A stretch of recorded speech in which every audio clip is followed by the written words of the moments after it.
Hello and welcome back to our channel, guys. If there's one show I loved as a child and made sure not to miss any single episode of, it has to be the grim adventures of Billy and Mandy. Honestly, this cartoon felt different from what we were getting back then because, come on, how often do you get a supernatural black comedy horror? Billy and Mandy happen to be the people with whom I discovered the underworld and relished battling iconic monsters like Dracula and the Wolfman. Also, Billy's large, round pink nose. It still lives rent-free in my mind. Also, please don't judge, but Grimm was my introduction to what a Reaper is. No, I wasn't allowed to watch Meet Joe Black or the Frighteners. Wow, Mandy! You look lots better! Anyway, the point is, Billy and Mandy was a show which was really close to my heart, and I'm sure most of you can relate to what I'm saying. But one fine day, it was gone. We did not know why such a successful show with a steady viewership was coming to an end after 6 seasons. I was 12 back then, and all I could do was sulk about it. But now, decades later, I really want to dig up the real reason behind one of the best cartoons, Cancellation. So without any further delay, let's check out how the grim adventures of Billy and Mandy stopped spooking our television screens even after bagging 2 Emmys. The creation and rise of the grim adventures of Billy and Mandy. Take a look at this short. Now, believe it or not, this was the genesis of what would one day proceed to become the grim adventures of Billy and Mandy. Maxwell Atoms, a junior artist at the University of the Arts in Philadelphia, made this short film back in 1995 as a part of his thesis project. It was titled Billy and Mandy in The Trepanation of the Skull and You, and as you saw, it followed Mandy, who explains what trepanning is to Billy, as if she were in an advertisement. Atoms was just 20 years old back then and wrote on his YouTube, the directive was to make a 2-minute animation, and that's what I did. I was big into fringe culture at the time and found trepanning fascinating. I also wanted to do something with this Billy character I was obsessed with. Finally, Billy agreed to do it and ended up unconscious, and the short was not made public until 2016 when it was first screened at Trom Animation Film Festival. Following that, Atoms uploaded it on his YouTube channel. Now, how did Billy and Mandy climb out of an academic project into a beloved cartoon? See, Atoms was already in a media career before Billy and Mandy happened, and he was working as an intern at Film Roman. At the same time, Atoms was also freelancing for Warner Brothers, and over time, bagged a job as a storyboard artist on Cow and Chicken and I Am Weasel.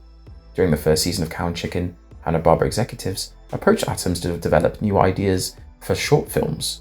He presented several concepts, such as anthropomorphic milk carton who saved missing children, with the working title Milkman and Billy and Mandy. The executives rejected Atoms' Milkman pitch. Instead, they were interested in the latter, and Atoms was asked to create a series centered around these 2 kids.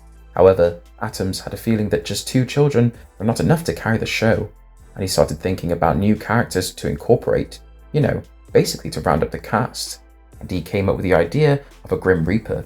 Atoms always liked the idea of a little girl befriending the devil or the Reaper, but of course, Cartoon Network did not approve depicting the devil after broadcasting shows like Cow and Chicken. Atoms then pitched the entire idea of Billy and Mandy, along with the Reaper, to both Cartoon Network and Nickelodeon. Cartoon Network agreed to produce a short film that would later serve as the cartoon's pilot episode, titled Meet the Reaper. He reminisced about how Cartoon Network was different, and said, CN is literally a different studio now than when I was there. But when I was there, it was a bastion of freedom and artistry. They gave me the freedom to make an awesome cartoon or to hang myself. And if you think about it, Cartoon Network did house a variety of experimental shows back then, and that's exactly why a decade later we found ourselves saying cartoons are not the same anymore. Anyway, Cartoon Network allowed Billy and Mandy to compete with other shows before pulling it into production, and back then it was the result of a viewer poll event that decided Billy and Mandy's fate. Cartoon Network produced 3 original pilot cartoons and then launched the Big Pick, an audience vote held from June 16th to August 25th, 2000. To determine which project would be developed into a full television series. Viewers could watch the pilots and cast their votes by telephone or through CartoonNetwork.com.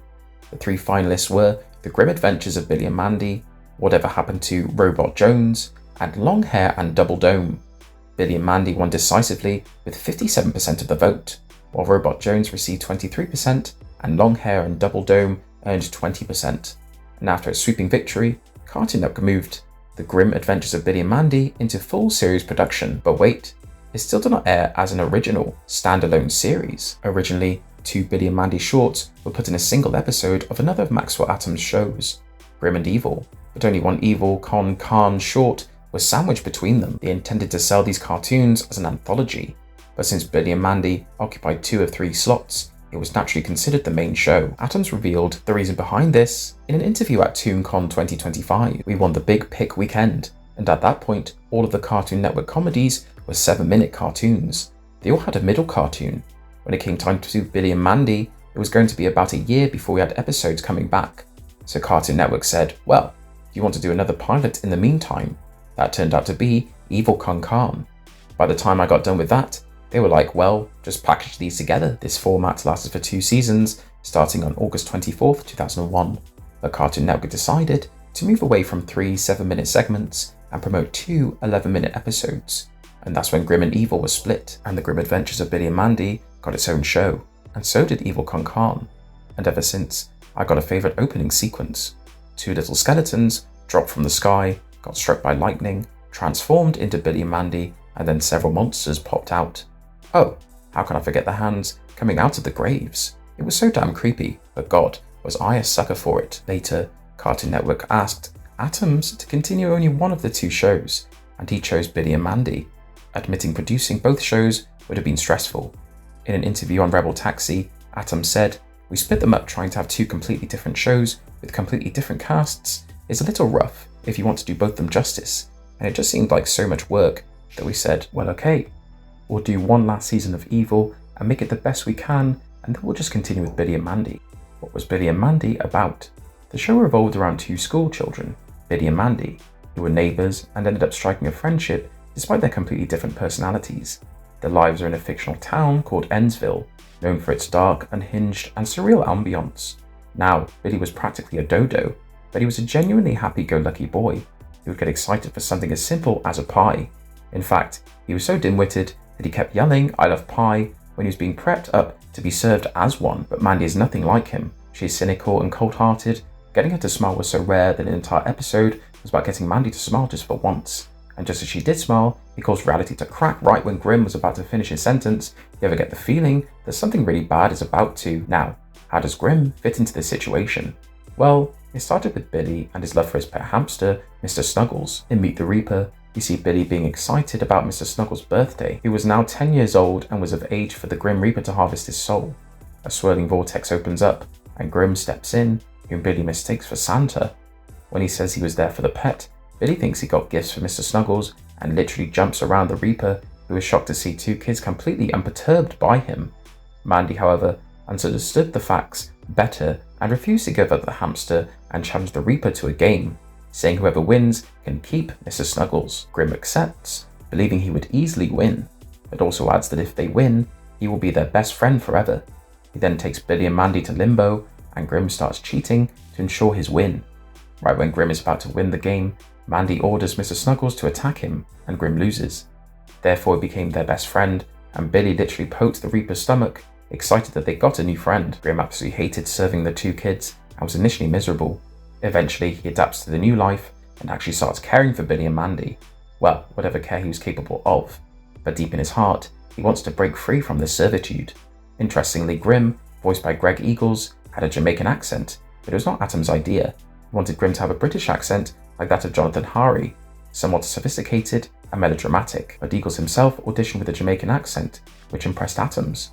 Eagles, however, explained that he wasn't intentionally doing that accent and was instead emulating the deep, booming voice of the Trinidadian actor Jeffrey Holder. Moreover, Atoms wanted the 3 main characters to reflect different aspects of his own autistic experience after he was diagnosed with Asperger's syndrome in adulthood. In Atoms' own words, "Part of my journey since Cartoon Network has been trying to rebuild what I had there, or trying to find another way to satisfy my creative urges, and ultimately failing that, finally getting diagnosed with Asperger's/ASD in an attempt to figure out why I'm the way I am. So yeah, Mandy's probably on the spectrum, as are Billy and Grim. Mandy's the cold, rational way I learned to view the world to survive. Billy's the fun, joyous inner world where I like to spend my time, and Grim is the moral mediator between the 2. It's really I, ego and super ego to some degree. I haven't thought about that in a long time, but that was purposeful. The thing is, Billy and Mandy was probably darker and ahead of its time. Sure, there were plenty of frightening moments, but that was part of its charm. That's exactly why it was often considered to be better suited for slightly older kids rather than very young children. Common Sense Media appreciated the cartoon for its goofy punchlines and obscure cultural references, but recommended the viewer age be at least 9 years old. Now it's not like we haven't seen ghosts in cartoons. As I said, there was the Addams Family, Scooby-Doo, Danny Phantom, and obviously, how can I forget, Courage the Cowardly Dog. But Billy and Mandy took things on a whole different level. Do you remember the episode, My Peeps? Holy crap. We probably couldn't even spell psychological correctly at that age when the cartoon hit us with such a mind-bending episode. Personally, it scared the shit out of me, because what do you mean Billy ruined his eyes by playing too many video games? I didn't touch my games for 3 days straight after that, dude. His eyes further suffered because he looked directly at the sun, and Mandy and Grim advised him to see an ophthalmologist. But Billy was not ready to wear contact lenses, and trust me, the horrifying manner the doctor tried to convince him would make normal people scared of contacts. However, ever since Billy zapped his eyes, he lost his mind and literally went on a rampage, with Grim's scythe cutting things in half. In the end, Mandy holds him down and asks Grim to fix his eyes, and Grim uses his scythe, which sends a spark and fixes Billy's eyesight. Sure, he can now see clearly, but it kind of botches, and Billy starts getting glimpses of horrific future accidents happening to his best friends. Grim had to zap his eyes again and again to restore them to normal. Boy, this episode still gives me goosebumps. But then again, the slapstick in this one was top notch.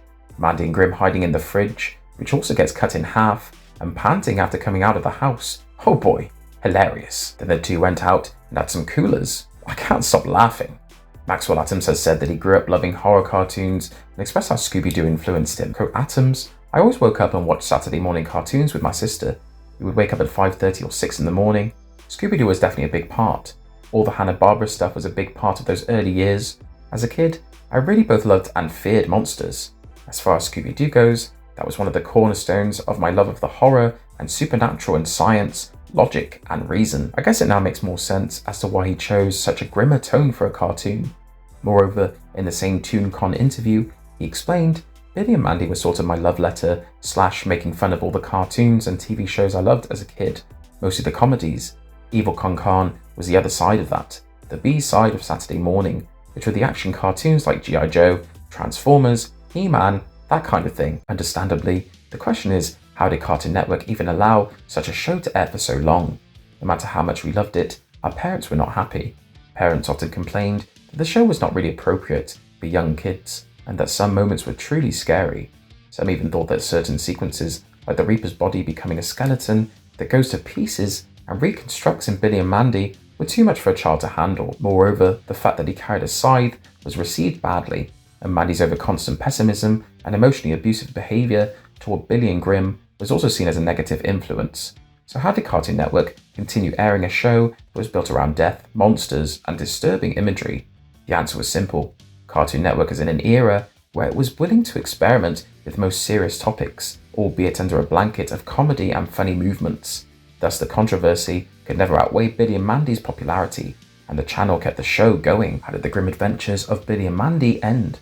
Honestly guys, Billy and Mandy were towing the line. I still love it. When I catch my nieces and nephews watching, I go like, okay. But hey, they're having fun. Cartoons need not always be dumbed down and spoon-fed to children. I absolutely acknowledge the concerns that were raised over the show, but somewhere, in my opinion, it was a good way to show kids what monsters looked like, rather than just checking under the bed to console them. And the best part is, they often defeated the monsters, dude. That was pretty encouraging. Even when they couldn't, it showed them requiring help. I don't think that was necessarily a bad thing. On one hand, we had episodes like Dracula Must Die, where the trio defeats Dracula by shattering his fearsome reputation. They don't resort to bodily harm or killing the senile vampire. Rather, they save him from the vengeful vampire hunter, Lionel Van Helsing. And the fact that Dracula needed saving stripped him of dread and erased his status as a terrifying monster. What a genius way of portraying legendary creatures and their age-old horrifying status, only to end it in a bleak way. If that's not for food for thought, I don't know what is. Then again, we had episodes like Candy Monsters, where the Underfist helped Billy, Mandy and Grim to overthrow an army of mutant candy monsters. But amidst all of these, the Billy and Mandy show had hints of reality. And no, I'm not just talking about death or the Grim Reaper as a thematic choice in the show. In Left Hand Horror, the cartoon addressed the idea of children having phobias. It showed how the trio talked about their deepest fears, and was one of the rare episodes where we saw Mandy getting scared, proving that everyone has a sense of fear and insecurity underneath their brave appearance. Such deep episodes, man. I cannot say that the show was unfit for children, it simply encouraged them to think and question things. However, after running successfully for 6 seasons, The Grim Adventures of Billy and Mandy finally came to an end in 2007. Now we can look at it as a natural culmination after such a long tenure, but the creator has indicated otherwise. The series ultimately aired 69 episodes, while Atoms said they had produced around 78 half hours, plus several specials. However, the series only aired 69 of them, and that raised eyebrows. Atoms stated that the decision to end the show was not because the show lost its popularity or because they were running out of ideas. He did acknowledge that children's interests would eventually change, and over time, the kids who grew up watching Billy and Mandy would want to move on to other cartoons and expect something different from the characters. Rather than stretching the concept until it no longer worked, the series ended while it was still in a strong position. Atoms said in an interview, "By the middle of this year, we'll have 78 half hours in the can, plus a few specials and a TV movie. Not a bad run. 78 half hours is as many half hours as Cartoon Network has made for anything. There's a theory that by the time kids get through 5 or 6 seasons of a show, they've outgrown the series and moved on to bigger and better things. That doesn't mean that Billy and Mandy is done and gone, but it does mean that we'll be making new episodes for the series in the near future. It's the end of an era. It is also a good thing. Now, we only got 69, right? What happened to the rest of the Billy and Mandy content? Atoms has said that all things should come to an end sooner or later, and that the good news is that there are still 10 half hours left unseen. The crossover with the kids next door, Billy and Mandy's Big Boogie Adventure, and another hour-long special called Wrath of the Spider Queen. Moreover, Cartoon Network would later make a major push toward live-action programming, particularly with the CN Real block in 2009. However, over time, Atoms spilled the beans. He stated that the ending of Billy and Mandy was not as simple as just a creative decision because, around this period, he also experienced conflicts with Cartoon Network's leadership, particularly with Michael Owerlein, who was a high-ranking Cartoon Network executive at the time. He answered a fan's query on Tumblr and said, "I have a couple of ideas that I think would kill on Adult Swim, but since the current president is the guy who gave me a public pressing down for ruining Cartoon Network's brand with my hateful fart cartoon before promptly firing me, such a collaboration seems incredibly unlikely." You might be thinking, why would an executive suddenly cancel such an established show? Sure, The Grim Adventures of Billy and Mandy managed to bag several awards and accolades that even spawned into video games. Remember The Grim Adventures of Billy and Mandy for the GameCube and those Cartoon Network Flash games? It was booming, dude. In fact, in the meantime, we got TV movies like Billy and Mandy's Big Boogie Adventure, whose ratings were even higher than the regular cartoon. The point is, the show was not declining in popularity, but Owerlein was still not someone in the company who could call the shots. He had worked as a creative executive at Cartoon Network since 1996, but in 2006 he climbed up the ladder and became the Senior Vice President of Development and Programming, and stayed in that role when Billy and Mandy was in its final stretch. Atoms later revealed that he had a serious conflict with Cartoon Network management, saying that an executive publicly dressed him down before firing him, although this occurred after the regular Billy and Mandy run had ended. It was the time when Cartoon Network was digging its own grave, and several veteran creators like Tom Warburton, known for codename Kids Next Door, and believe it or not, even Powerpuff Girls' Craig McCracken, moved away from the network. Owerlein gathered several staff members of the company and disrespected the project Maxwell Atoms and his team spent years pouring their blood and sweat into. When Atoms developed a 1-hour special titled Underfist Halloween Bash to start a potential spin-off featuring Jeff the Spider, Hoss Delgado, and others who would create their own supernatural team, Cartoon Network simply did not allow him to use an in-house production crew, and the TV movie did not impress Cartoon Network's then president, Stuart Schneider, which led to it being ultimately scrapped. That was the last straw for Atoms, and he left the network for good. On top of that, ending Billy and Mandy on the grounds of gross humour was hypocritical because Cartoon Network later embraced series like Uncle Grandpa, which focused on absurd body humour, and Problem Solvers, which, let's just say, was a problem in itself. The visuals, the sound, nothing worked. We all know about Cartoon Network's fall over time because by the late 2000s, the network was moving away from many of its established animated hits. Shows that had defined the channel, including Ed, Edd and Eddy, or Foster's Home for Imaginary Friends, had ended, while newer animated series like Chowder and The Marvelous Misadventures of Flapjack were beginning to gain attention. Even if they stopped at these new animated shows, it might have saved the network, but no, they decided to shift toward live programming to compete with Nickelodeon and Disney Channel. Since these networks had found success with live-action sitcoms and reality shows, Cartoon Network executives believed expanding into that area could help the channel reach a wider audience. This finally led to the creation of the CN Real programming block in 2009, which introduced live-action reality shows such as Dude, What Would Happen?, Destroy, Build, Destroy, and The Other Siders. But for a network whose entire identity had been built around animation, this was way too big a change. Sure, Billy and Mandy had already ended before CN Real launched, but fans were not dumb to not connect the timings of these events. But this later shift showed that Cartoon Network was reconsidering its identity. However, the problem was that Cartoon Network underestimated how strongly audiences loved its animated programming, causing many viewers to feel disconnected when live-action content began receiving more attention. Of course, CN Real ultimately failed to achieve the success Cartoon Network hoped for, and many of its shows were cancelled quickly. The failure of CN Real pushed Cartoon Network back to its roots, and once again animated storytelling found ground, with the 2010s Adventure Time beginning a new era for the network. Unfortunately, The Grim Adventures of Billy and Mandy was one of the shows that came to an end. The last episode of Billy and Mandy to air before Underfist was Heartburn, and now when I look back at it, it does give off a wholesome vibe. The character's arc seems to be rounded up pretty well, and even if it wasn't a loud farewell, it does serve as a quiet goodbye in hindsight. The episode shows Billy finding a camera in Grimm's trunk and taking pictures with it. However, Grimm tells him the real nature of the camera, and we learn that it is an underworld's true heart camera. It shows the real aura of a person's heart, and when Mandy clicks a picture of Erwin with it, we realize that he is actually semi-good and semi-evil. Erwin explained that he was born evil, but his dad taught him virtues like love and respect, which changed his heart to an extent.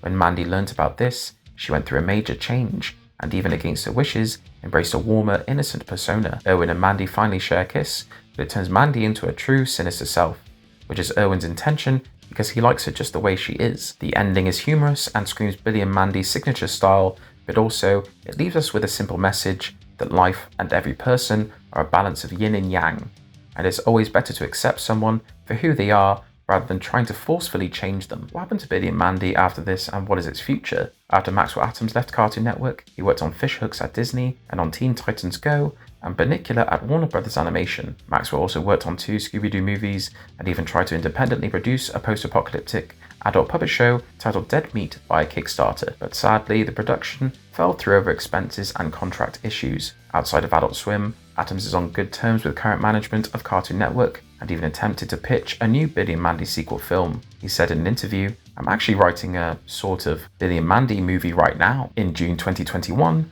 Atoms stated in an interview that this was meant to be a finale movie and was his personal project, meaning it had nothing to do with Cartoon Network. He ultimately pitched it to the network in August, and it was turned down. Atoms said that the network turned it down on the grounds of something about kids not knowing who Billy and Mandy are because CN doesn't play the show. It sparked a frenzy among fans who started an online petition with the hashtag BNMHBO, but it ultimately did not matter. With the working title Billy and Mandy Destroy Us All, this movie was supposed to tell a story with a personal importance to Atoms. He did not share many details of the unmaterialized project, but he did mention that it was supposed to be a cosmic horror musical, where interdimensional spooky tales, exploding penguins, and Asperger's syndrome. He also said that the movie was planned to feature a secondary guest character that he never got the chance to use in a big special. A concept art shared by Atoms showed the trio's new designs and a noticeably adult Mandy, but it's been 5 years and we still haven't gotten a Billy and Mandy movie. Instead, we got a surprise short. Back in May 2023, Greg Eagles tweeted, "Back at my old hang, about to do some grim stuff." And around the same time, Atoms 2 took to his Tumblr account and shared a post saying, "I need to find the how to draw eye stuff for a B&M thing, but I mailed out the originals in 2020. It turns out CN didn't keep any designs or design reference from anything pre-adventure time in the Great Purge, and I thought I was going to have to redraw everything. Thanks to Warburton Labs circa 2014, I don't need to." We knew something was cooking, but the tease project was never aired. Sure, it sounds like a failure, but you know what? It proves that even after all these years, the franchise remains in our hearts and in the minds of new Cartoon Network executives. And that's the kind of legacy any creator wishes to achieve, and it actually continued when Billy, Mandy and Grimm kept on occasionally popping up in modern Cartoon Network crossovers like Teen Titans Go's Warner Brothers 100th Anniversary Special and Jellystone's Crisis on Infinite Mirth. Moreover, in October 2023, Billy and Mandy returned to television as part of Adult Swim's Checkered Past retro programming block to to introduce the original format to a new generation of viewers. And these are the moments that give me hope that humanity can still be saved. Alright guys, that's all for today. The grim adventures of Billy and Mandy still makes me giggle, and honestly, it's one of the best shows Cartoon Network ever produced. I should never come to terms with how humiliatingly the cartoon was cancelled and a creator like Maxwell Atoms was dismissed. But all we can do is shower the show with the love it deserves. Jump in the comments below to let us know your thoughts, and if you liked this video, don't forget to like, share and subscribe to our channel. I'll see you in the next one.